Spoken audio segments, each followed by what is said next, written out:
Good evening, ladies and gentlemen, and dear students. My name is Arnab Ghosh, and it gives me great pleasure to extend to you all a very warm welcome on behalf of Brainware University. Thank you to each and every one of you for being with us here today. I would like to welcome Aditi Agarwal, Chief Executive Officer of Sticky Beans Incorporated, and Arushi Saria, Director and Owner, 361 Degrees Advertising Agency, to our leadership talks today. I hope that all our viewers are able to hear me. In case of any difficulties, you can let me know in your YouTube or your Facebook chat box so that we can rectify the problems. Let me introduce, first of all, Aditi. Aditi is a young entrepreneur, marketing consultant, and digital marketing expert who is renowned in the industry for her zealous leadership nature. Her digital marketing agency, Sticky Beans Incorporated, is one of the top performing agencies in the East, offering promising returns and outcomes for various brands. She has a team of over 25 talented experts in their domains of the organization, and she has more than 500 clients who are being catered to for the last 6 years. She is an extremely credible and extremely talented digital marketing professional, and her talent is being acknowledged throughout the industry. I would like to introduce our new speaker, next speaker, Arushi Saria. Arushi is a highly impeccable designer whose venture 361 Degrees is known for her alluring designs. While climbing the ladder of success in the last 4 years, she has been awarded and recognized as the Youngest Women Entrepreneur Award 2019 by Kareena Kapoor Khan. She has also been awarded the Rising Branding Solutions Company of the Year 2019 in the Eastern India region. Her company has been awarded as the best advertising agency in West Bengal by Dia Mirza. She has also achieved Hello Kolkata Achievers Award in the field of business excellence of digital marketing. She is also a Time Style Icon 2019, being recognized by Vidyut Jamwal. She has featured in various newspapers, for example, Economic Times, Salam Dunia, Morning India, among others. She herself has judged various events and has been a guest lecturer to NIFT Kolkata. As a part of our ongoing leadership talk series, today we are going to discuss the topic opportunities and challenges in the field of graphic designing in the post-pandemic era. In the context of the placement of our aspiring students, the issue of industry-academia gap has assumed enormous importance. At Brainware, we have taken certain steps to bridge this gap. However, a lot more needs to be done. Your presence in today's session with your valuable inputs will immensely add value to this theme. You will be able to tell us what needs to be done for the grooming of our students so that they are accommodated in the industry by corporate house like yours. So Right. I would request all the participants to use the chat option if they have any questions. So I do not want to take too much of time in introducing. So let's start on with the event today as soon as possible. So my request to Aditi and Arushi is that I'll ask a couple of questions. So Right. I'll ask, I'll request each one of you to share your viewpoints, and then based on the questions we receive from the audience, we will definitely take up those questions as well. Okay. So Right. my first question to you, Aditi, and then Arushi, you can also chip in, is that wherever we are looking these days, we are finding that there are organizations being shut down. There are massive job cuts. So there is always a sense of insecurity among the employees. And in this context, I think even the freshers are feeling the heat, so to say. And they might also think that what will happen after we complete our graduation or after our post graduation. So, Aditi, what is your thought on that? How much of all that is valid, if you may say? Right. So certainly to an extent, I do agree that there are job losses happening. Recruitment and hiring is at stake at the moment. A lot of companies are downsizing, trying to optimize their efficiency and performance also, keeping a control on costs. But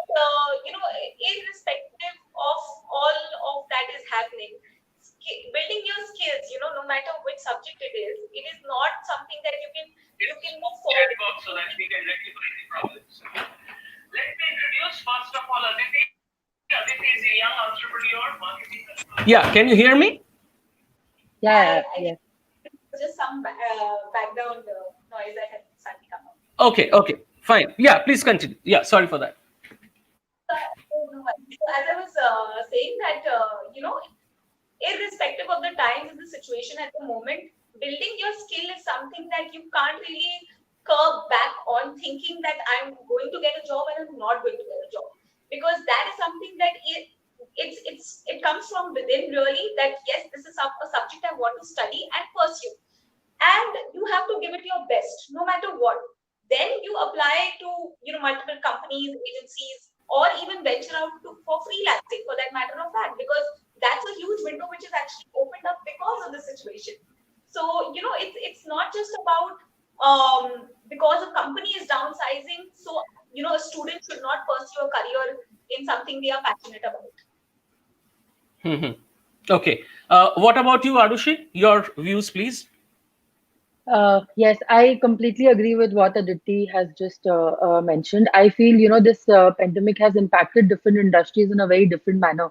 And all industries are facing their own challenges, in a different way. But in terms of designing, I feel art and, creativity never dies.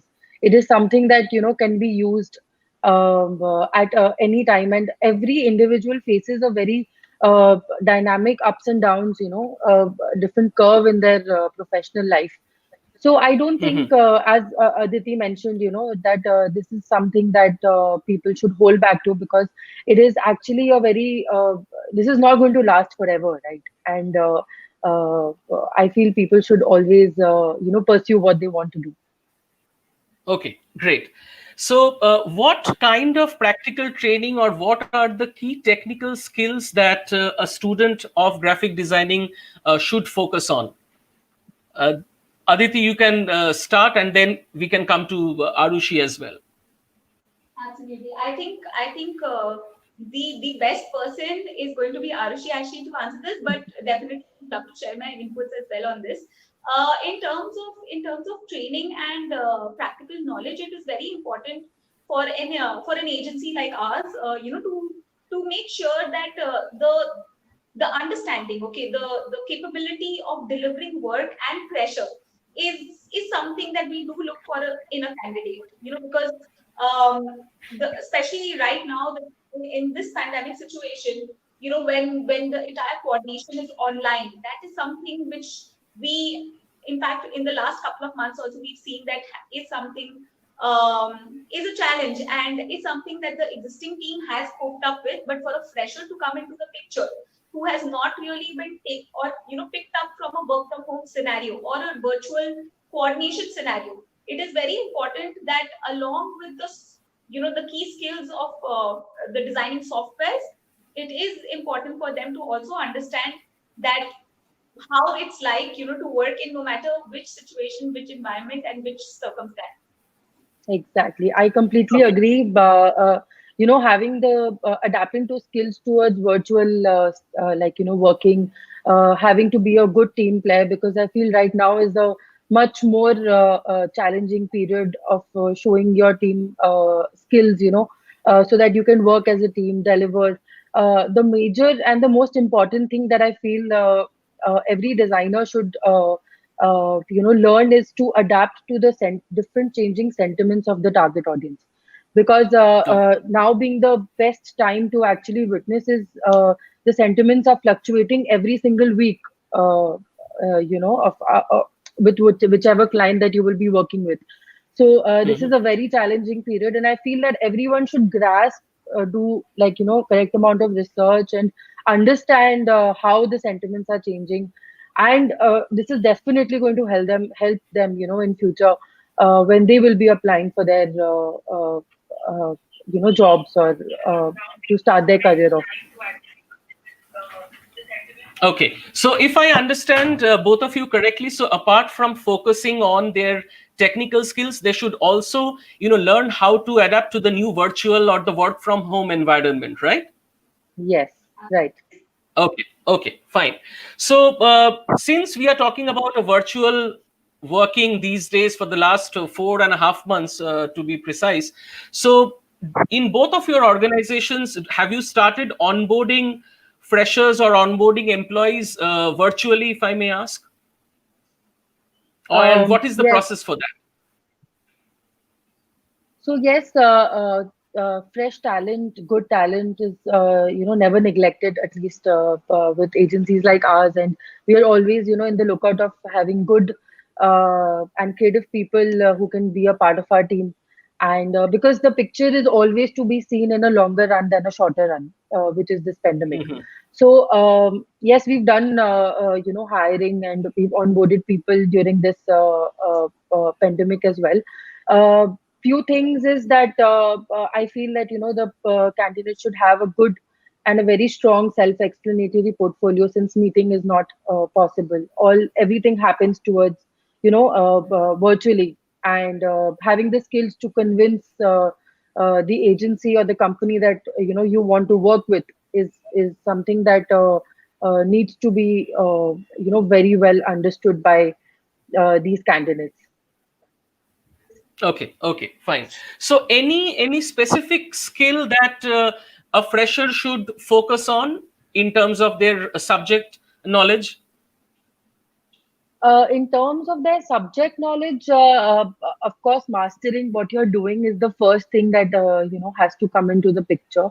But like I said, developing a very self-explanatory portfolio, which Hmm. actually depicts what a person is. So what happens in normal times is, when you're sitting in an interview, you have a much more larger scale and opportunity to express and impress, which a candidate would not have in this situation. So a candidate has to be very polished and prepared, so that the agency does not even think twice before shortlisting. And as we know that there are a lot of job losses, and people have, so the competition has gone up.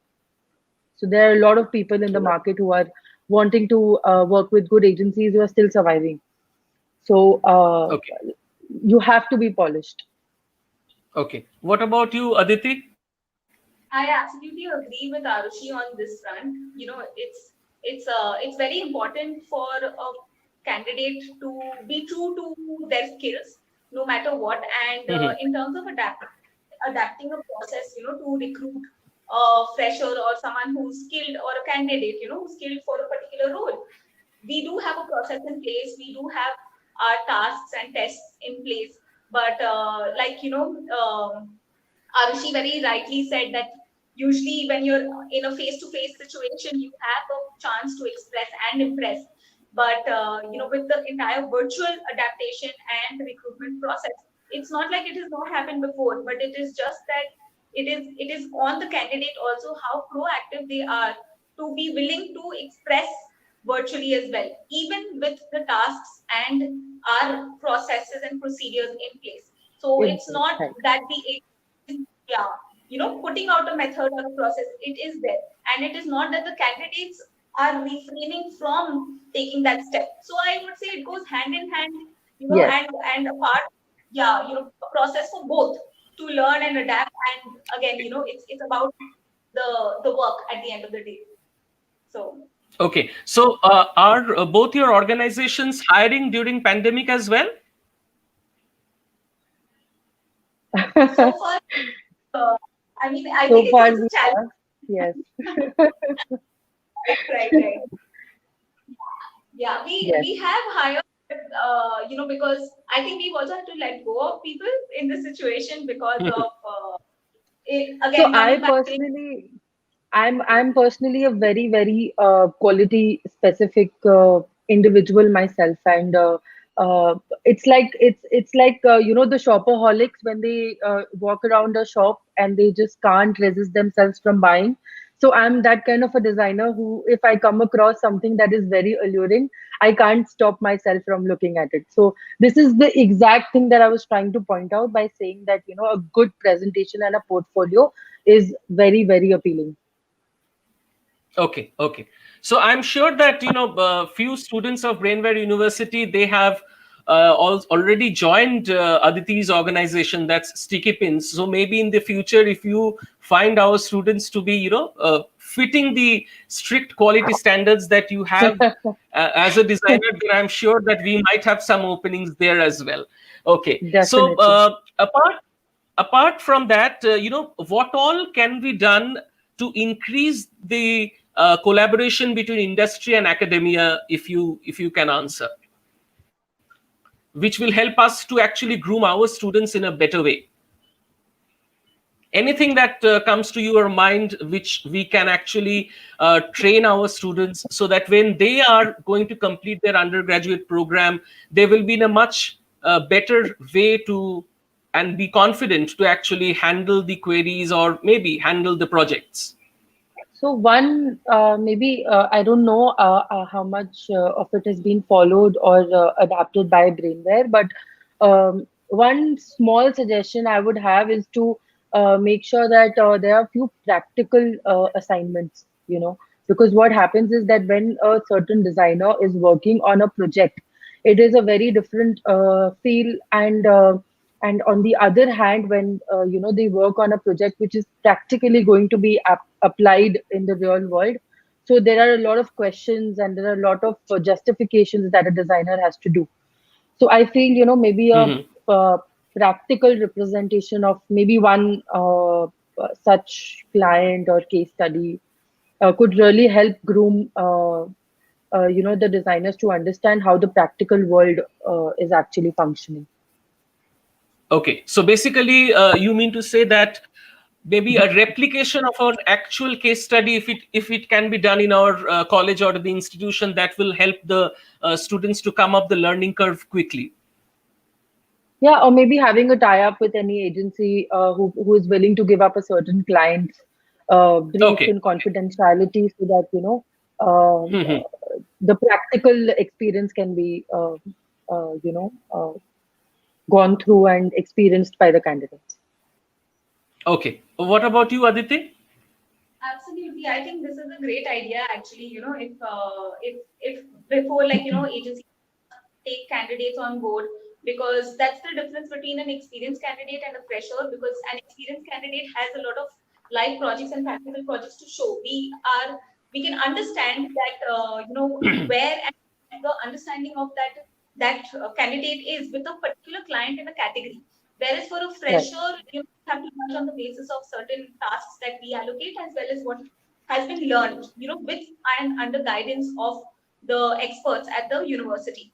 But if there is a practical project which is handed out to them, that is something that would really show the true skills in terms of understanding a brief, working with the client. So that is something that really makes a difference. I would also like to add another point, that is, which I really feel, is something that students also need right now, is to understand what it's like in working under pressure or under uh, tight deadlines. Timelines. Let's, I Timelines. Yes. think that is something which, in the advertising world, really, no matter which whether it's ATL, BTL, OTL, whatever it is, it doesn't really matter which format it is.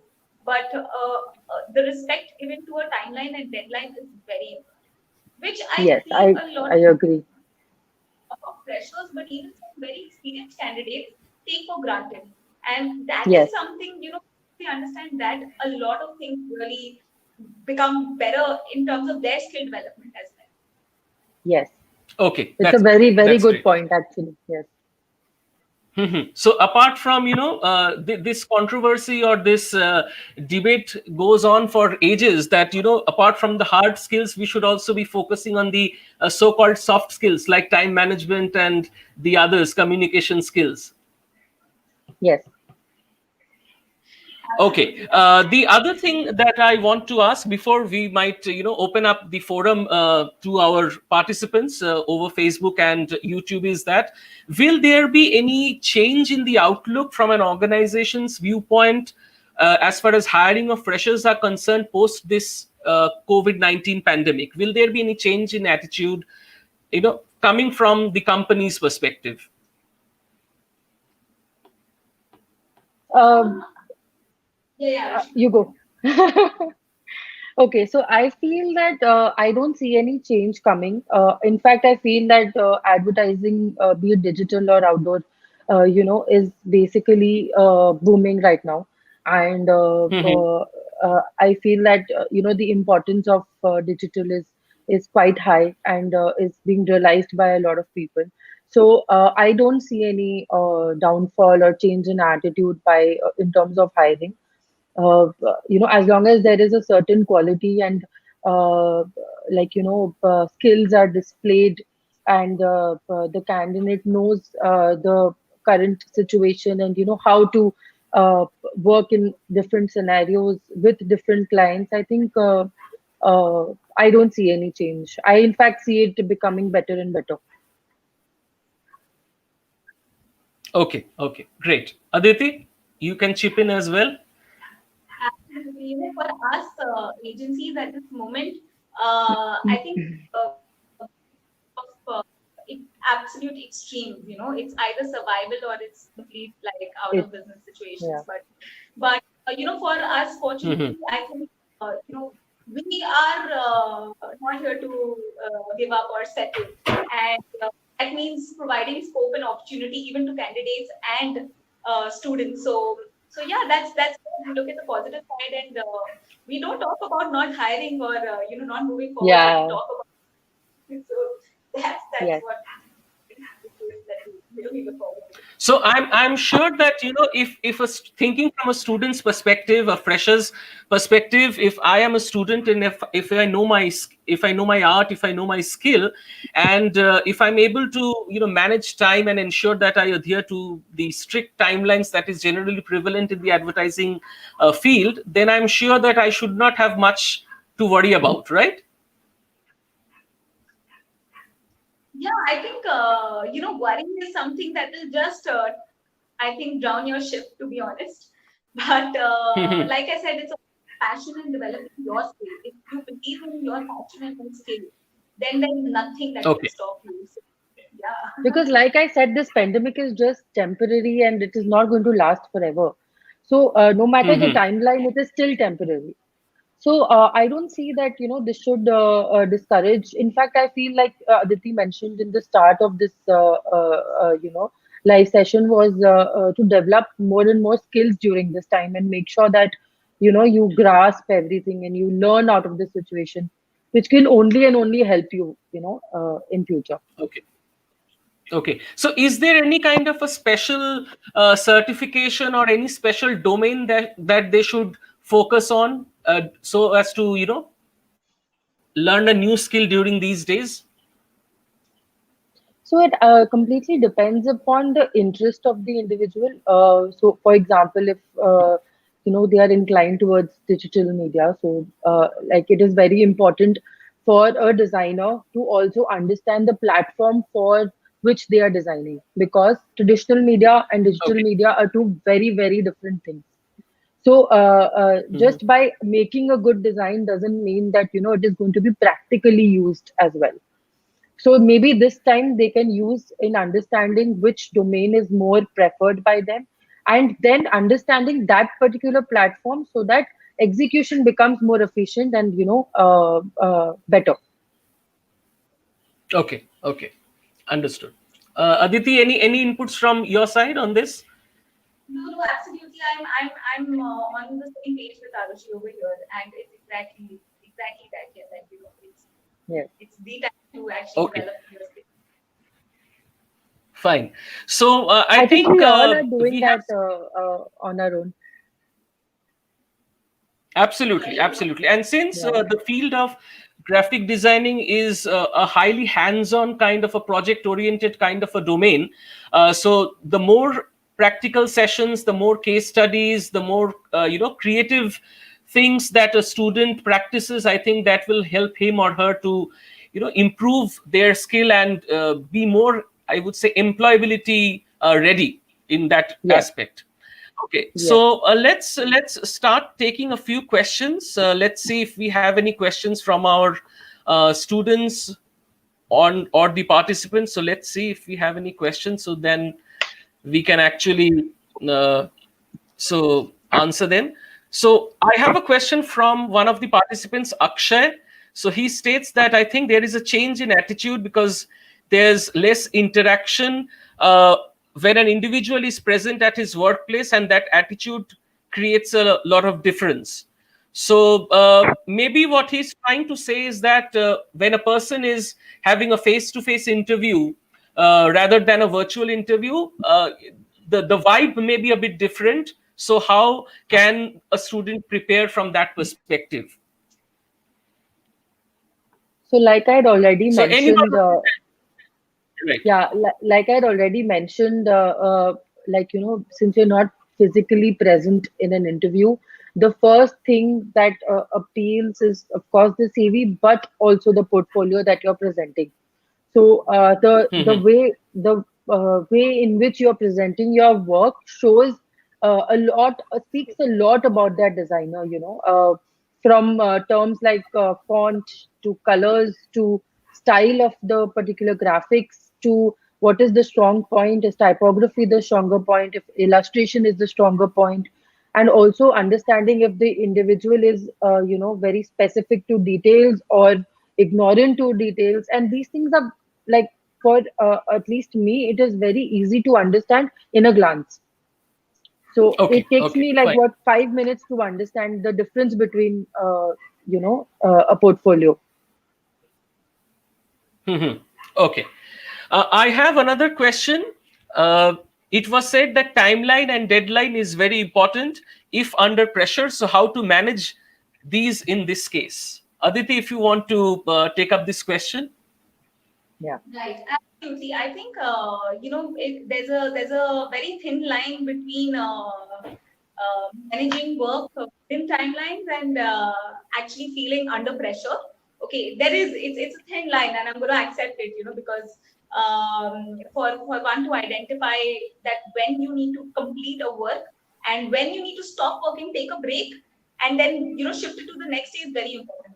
But in a situation like this, what we see is it is somewhere linked even to the previous question, because I looked at it in a slightly different way. That in this whole work from home scenario, the interactivity is different in terms of uh, like a 5 minute task what we see gets prolonged to maybe like a 20-minute task.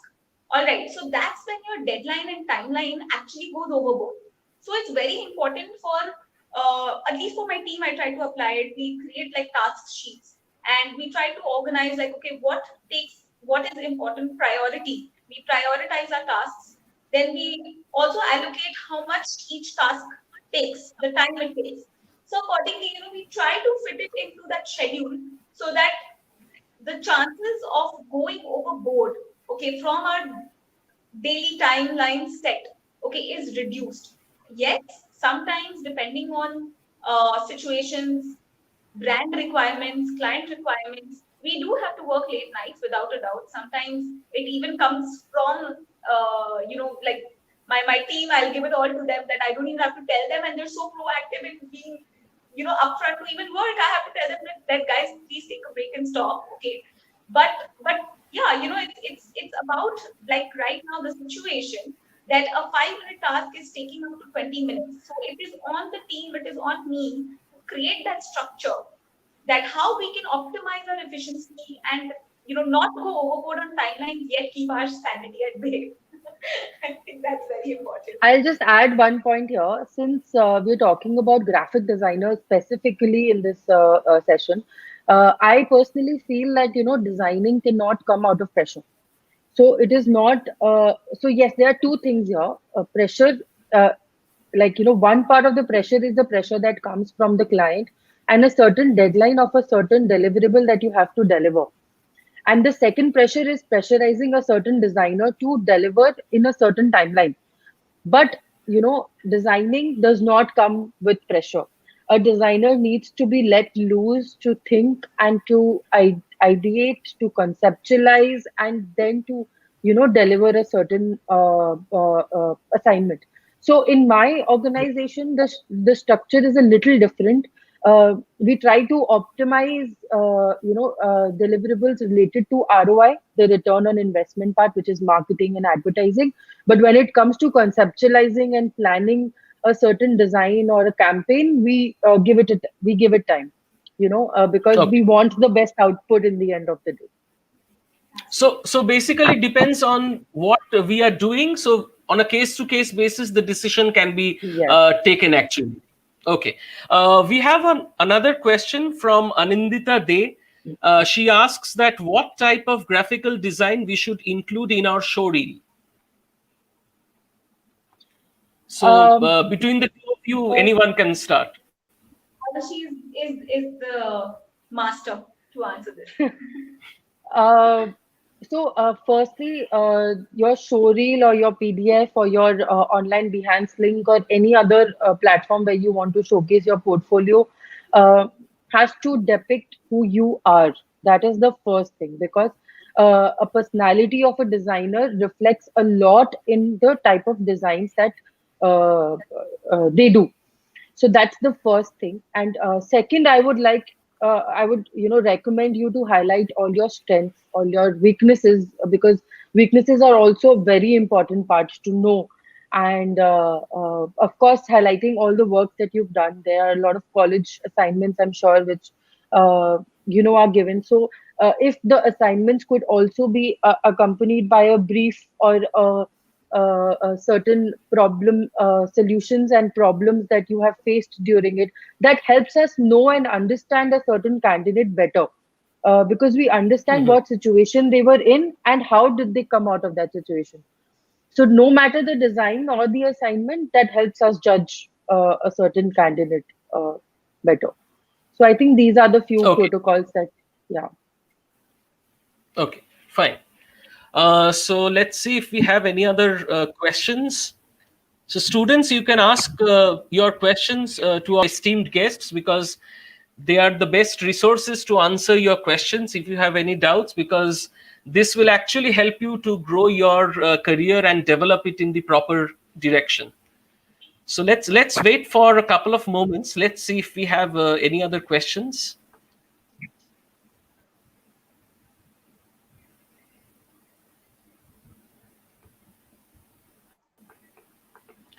So we have a question from Arnab Chatterjee. He states that what kind of designing practice would help us to improve?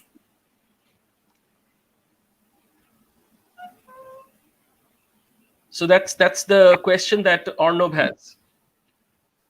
What, Aditi, do you want to answer? So I think in terms of what kind of designing practice would help us improve is certainly the now even in graphic design there are a lot of verticals that are there. Okay, it's not just one topic or one skill that is there. So you have to first identify which area you want to specialize in, and that's where you pick which tool, which software you want to use.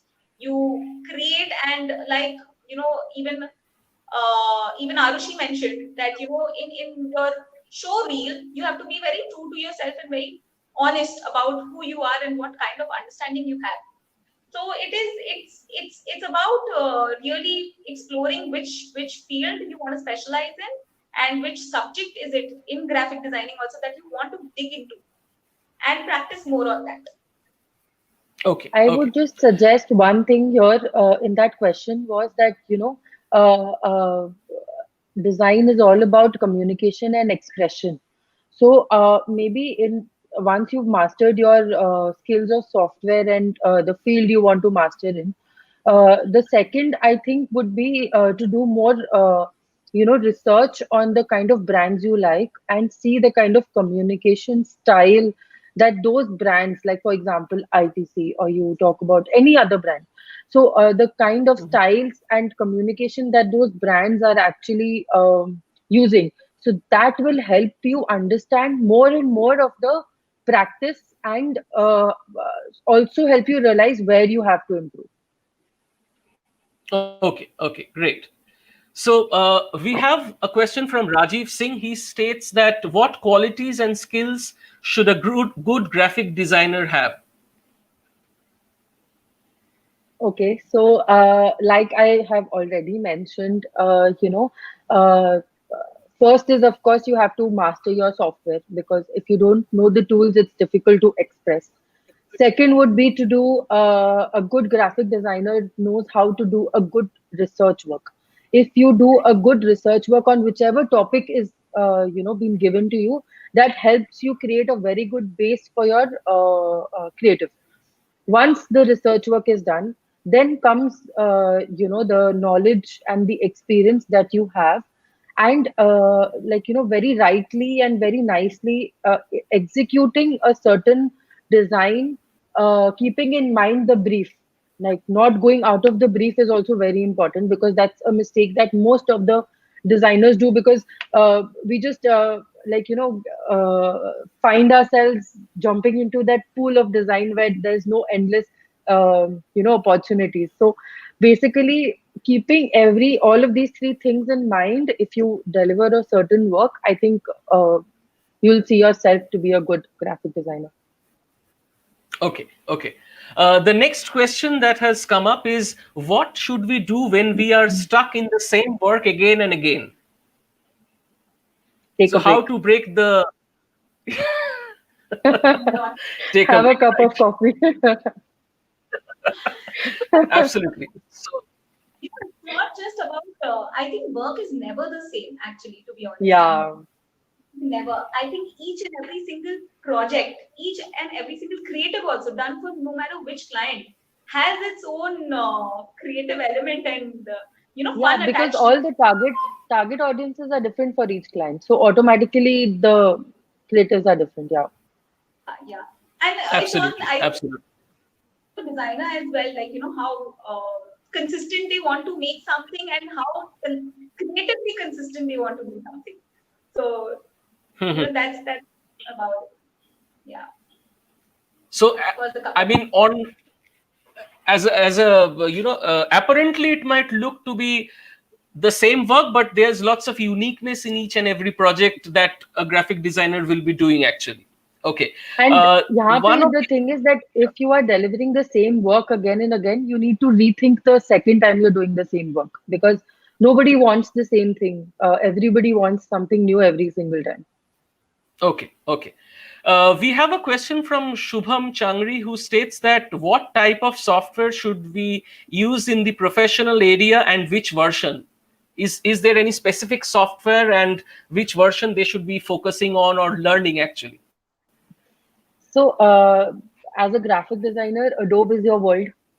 Uh, you have to surround yourself around Adobe, and the versions keep updating quite often. So I think just staying updated, because if you have the licensed versions, updates come accordingly. So like they come automatically. So there's no specific version that the latest it is, the better it is, because you have more updated facilities. Okay, okay, great. The other question that we have from Deborshi is that how to understand typography according to the brand or company. Uh, Any one you of you want to can answer? take the Should lead I? on this. you can take that. Okay, so firstly, typography is not the only thing that a brand has. So when you talk about a certain brand creative structure, so a brand has always has a creative manual, which defines the type, the font, the style, spacing, colors, everything about a certain brand. So no brand is only limited to typography, but yes, just to give you a small understanding, for example, if you were working with a fashion client or a jewelry client, you would definitely want to go with something that's more glamorous, that's more elegant, yet classy and sophisticated, depending upon the target audience. And on the other hand, if you're talking about a technical brand, maybe like a real estate or something dealing in steel, so you would want to go with bold and stronger typographical representation, because that's what the brand product represents. So it's like that how you understand. Okay, okay. We have a question from Shayan Ghosh who asks that, ma'am, can you please tell me about social media design formatting or sizing and resolution? It's all on Google. It's all there. All different platforms have different specifications with different sizing for each and every creative that you make. You just have to be very careful with the different sizes of the platform. For example, be it seen in mobile or laptop or iPad.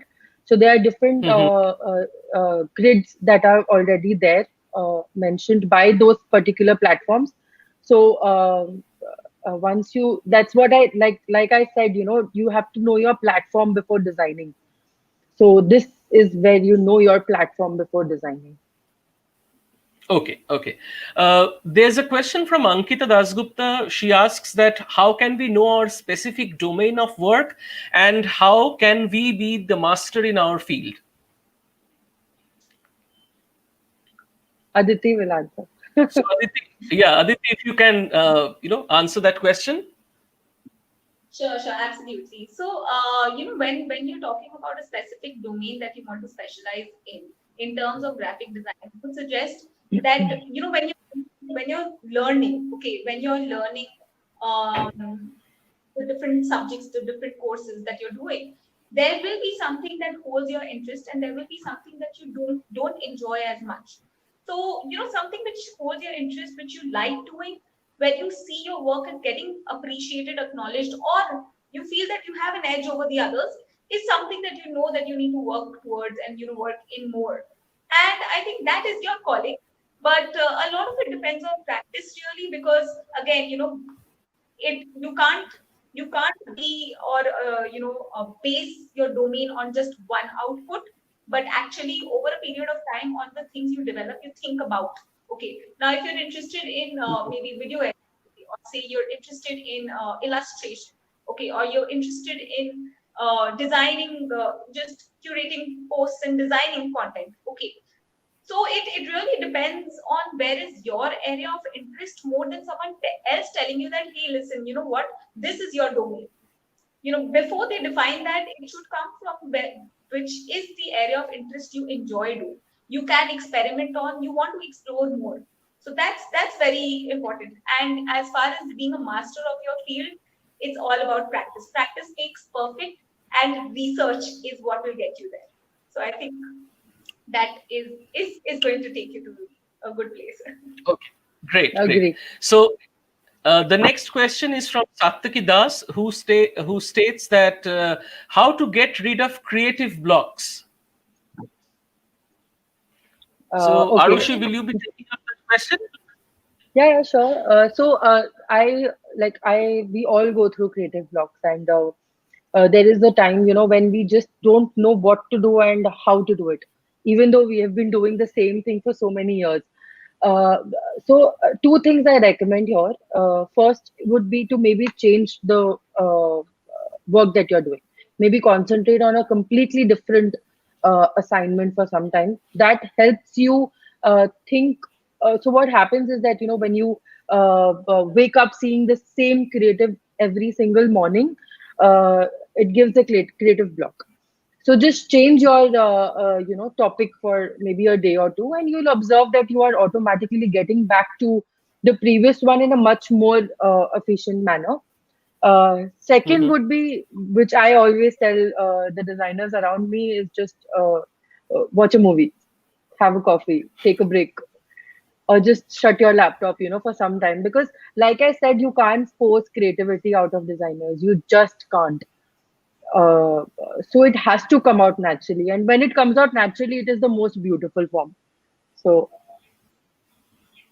that's how. Absolutely. Great, great. The next question is from Aditya Kaur. She states that I think graphic design depends a lot on our concept. So, is there any pre-designed pipeline to execute our concepts properly? Because there can be lots of chances to get confused with our clients' demands. Should I? Yeah, absolutely. Okay. So, like I had already mentioned, brief is very important. Research is very important. These are two things which you have to keep in mind before starting any creative. If you don't understand what a certain brand's competitors are doing, you will never know what better you have to deliver, and that comes with only research. And the second is, to uh,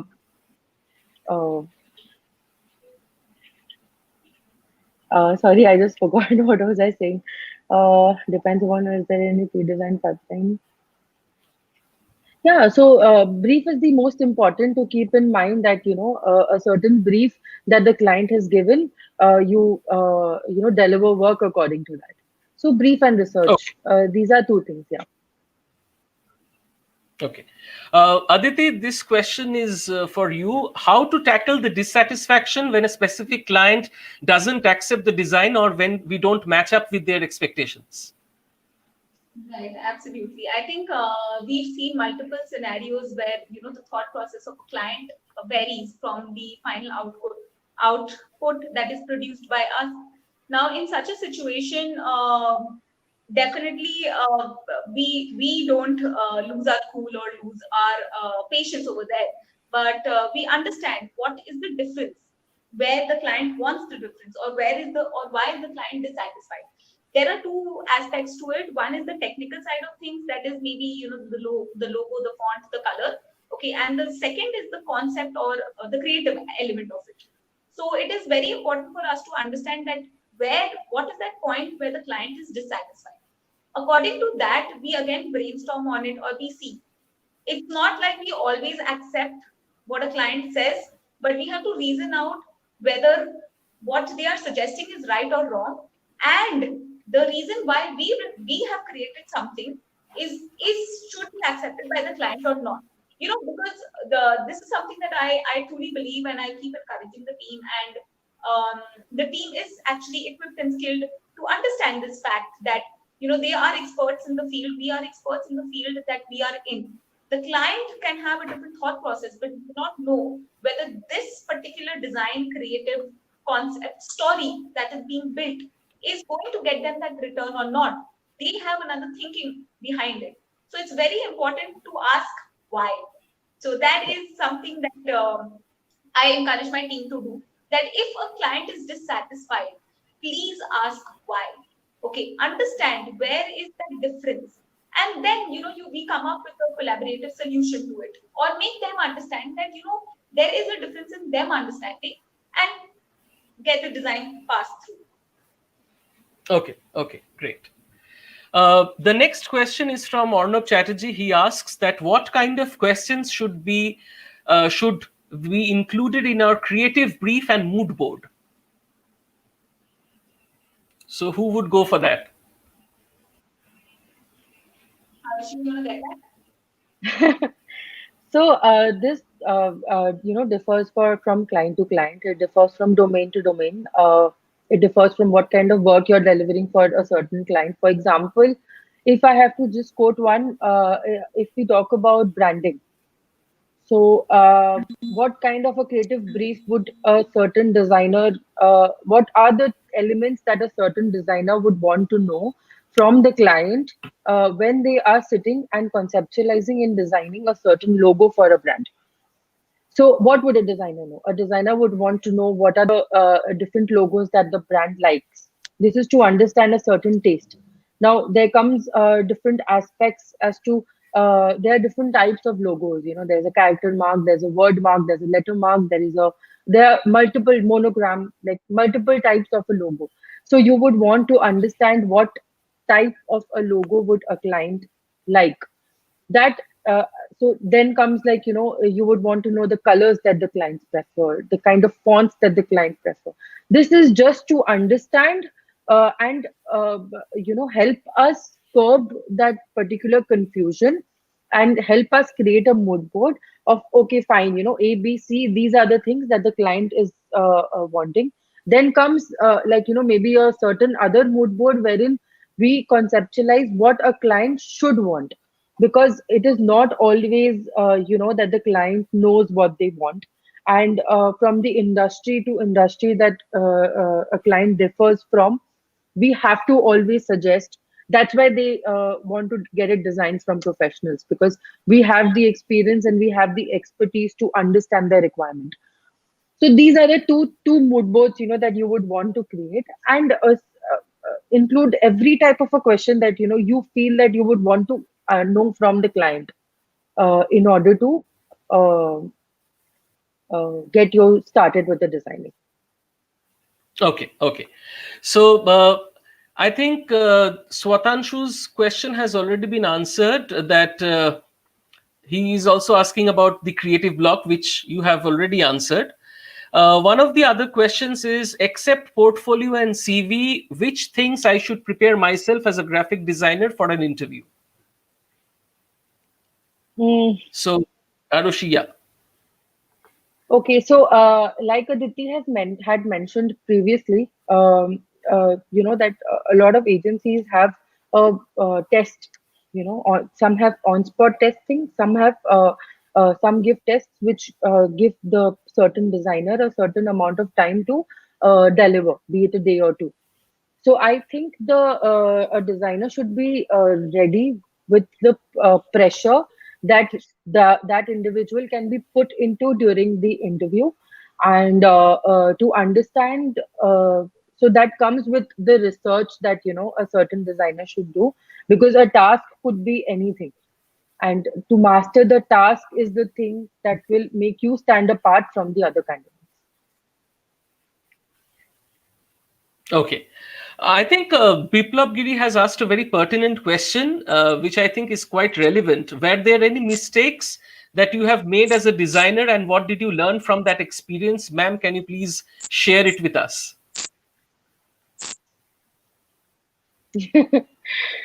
uh, so no mistake is right or wrong. Like Aditi had mentioned in the previous question, that client, it is not necessary that every single time the agency perspective and the client's perspective match. So that's when we term it as a mistake of not understanding what the client actually wanted. So of course we learn out of all our mistakes, because uh, like practically speaking, for example, if you are the owner of a fashion brand, you know your products, you know your audience. It always takes a fraction of time, for a designer to understand the kind of audience, which results into good communication and good creativity. So there are always rounds of approvals, initially, wherein we try to give options to the client to understand the psyche and the particular kind of creative that they would want. So that is when we learn from our mistakes as a designer, and then we try, of course, not to, repeat the same. And sharing with you, I think there's not one any particular uh, specific mistake that I think I should quote, but yeah, just to give you a brief, I think this is it. Would you Okay, like to add, okay. Aditi? The Anything? next question, yeah, Aditi, if you can share your experience as well.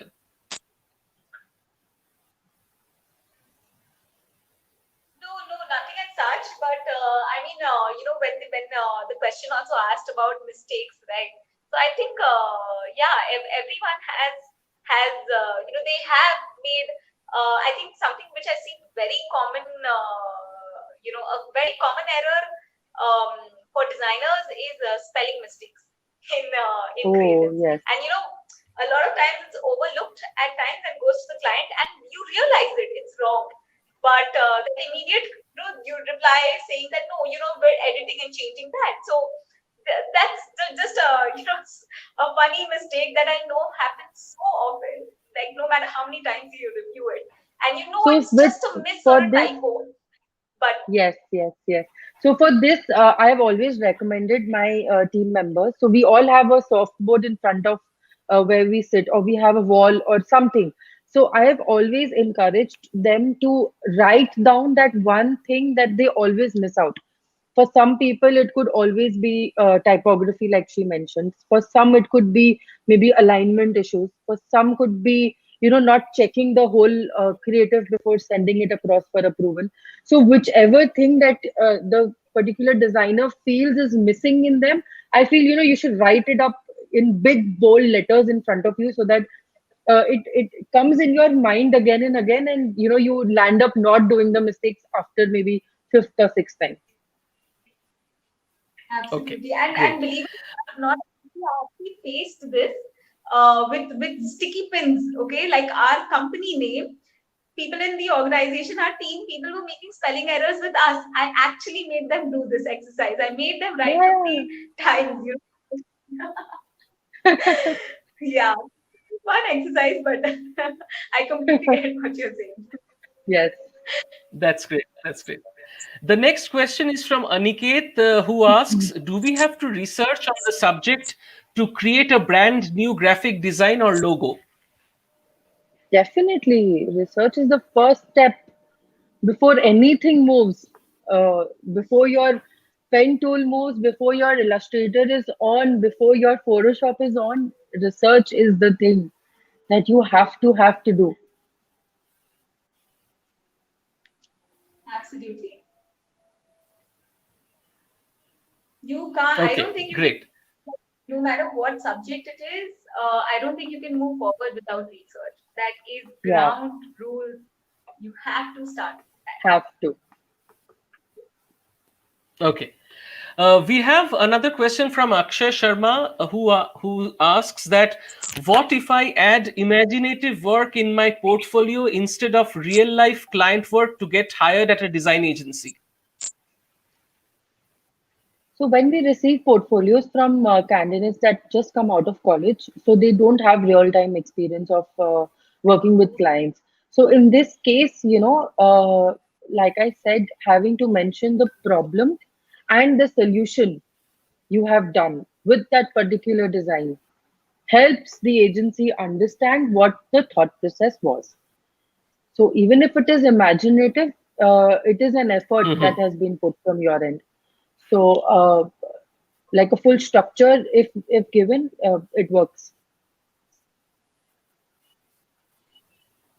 Okay, okay. The next question is what if the client refuses to fill our creative brief and gives us the whole responsibility depending on our choice? Most of the cases, this makes a big gap between the client and the designer. What should we do then?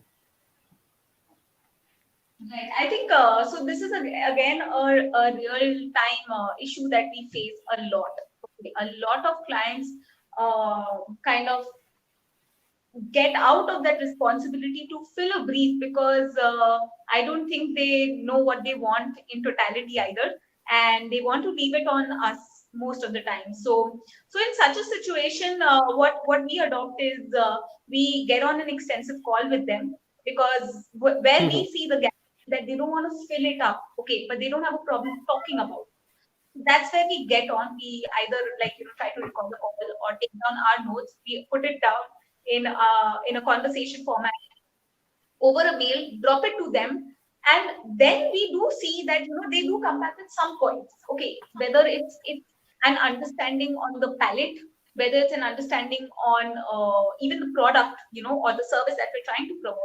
So whenever it's a miss on filling up a brief, all right, which can happen, you have to adopt of other ways to try to adopt them to answer your questions really. Of course, before you even get to this point, do try to push them to fill up your brief. And Arushi, do you have anything to say to this? Yes, I feel that many a times we've all faced this, we've all gone through it. A call definitely helps, but also what helps is to understand the previous works that the particular brand has done, and at the same time to understand the target audience, because a target audience plays a very important role in brand creative structure and communication. So, for example, if the target audience is an elite audience, so automatically the whole style of the design changes. And if the target audience is mass, the whole style changes. So once you understand these two things, it is easier for even the agency to recommend in the first call of what the client should want. So I think these two things plus a call does it all. Okay, so we are almost coming to the end of our Facebook Live session. A couple of more questions before we wrap it up. So, one of the questions that has come up is, how do you keep your mind work centric during this pandemic? I think Aditi and myself, we both are kind of workaholics, so we don't face any problem in keeping our mind, centric around work, because that's what we do 24/7. I think even in our sleep, we are working. And and apart from that, I think if you have proper timelines and divide your routine, in a structure, wherein because everything is important, even personal life and health, everything comes into a priority list during this pandemic. So once you have a defined timeline, and if you stick to it, I don't see any problem in with good efficiency. I mean, and no procrastination. Work is fine. Yeah, absolutely. I think people Okay. who have the opportunity to continue the work are quite fortunate, really. Blessed. I agree. The next question is, when a client doesn't know exactly what design he or she wants from a designer, then how to start or end work with this type of client? We just answered this particular thing. Uh, you take the understanding of what the particular client has, the design work that the particular brand has done before, and you understand their Mhm. target audience. So once you understand these two things, you can actually deliver work without much hassle. Okay, great. And the other thing is that from Anuka, there's a question that how to prepare myself for a job in a good company in the field of graphic design. Any last minute tips or suggestions from Aditi and Arushi? Tip of the day, maybe. So,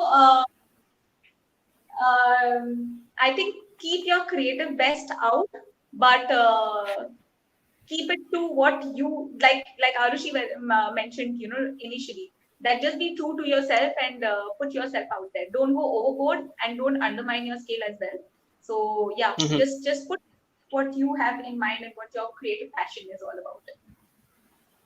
Okay, and let's take the final question from Deborshi Bhattacharya, that is the layout of any work in graphics design important, or what is the importance of layout of work in graphics design? Very important. Extremely important.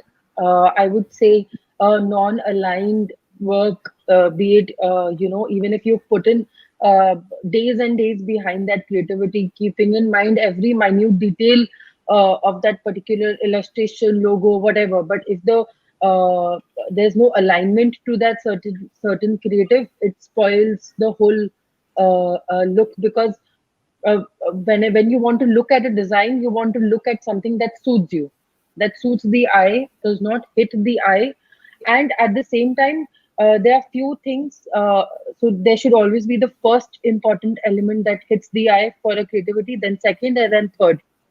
So, for example, if you want to highlight a certain offer that a brand is highlighting, maybe offering a 50% off.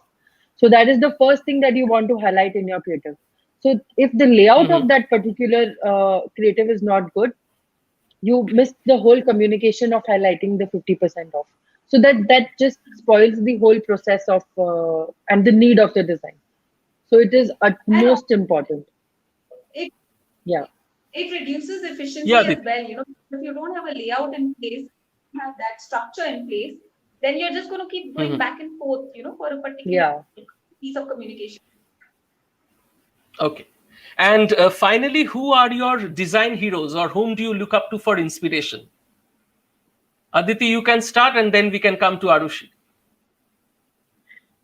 Uh, okay, this is a difficult one actually, because to be honest, it's I don't look at an individual per se, because it's so funny when we have to think in marketing. All right, it is the smallest things that can inspire you, and the biggest of the people and the names in the brand that can inspire you.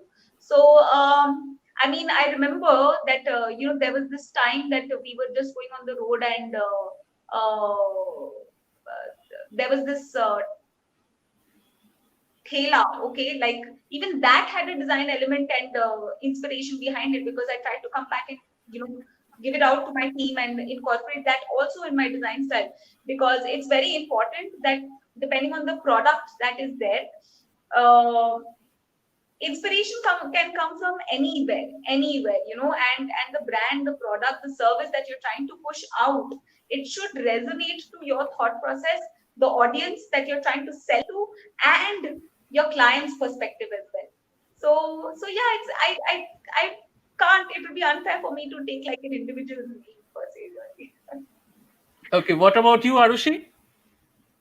So, not talking from a marketing or an advertising perspective, but just talking from the point of view of a designer myself. Um, Throughout my education and my design life, I have been a very big fan of isms. So, isms is like a period of time where design took a very big change from one style to another. And out of all the isms, I am very much inclined towards surrealism, uh, because that somehow I connect to a lot. And also, I'm a very big fan of psychedelic art. So that is one thing that draws my attention. Where there are two patterns and there are two designs, mixing and creating a beautiful piece of work. So I wouldn't name any hero, but I would name a period of time, that impacted our what we see right now as a design style. So I absolutely love it. So yeah. Great, great. So I think that's all in this session today. I would like to thank all the participants who have been very patient, and I'm sure that both you and Aditi have been able to clear their doubts and clarify whatever they had to ask you. And I would like to thank both you and Arushi for taking the time out of your busy schedule to attend this session today. And I'm sure that our students will be greatly benefited from the valuable inputs that you have stated. So I wish you all, good, a very safe period ahead. So let's stay home. Let's keep working from our home till we tide over this period of crisis. Okay. Thank you, everyone. Thank you, Thank you so Arushi. Thank much. you, Aditi. And thanks to all the participants. So it's a wrap from our side. Thank you. Thank you for having us. Yes. Yeah. Bye. Bye bye.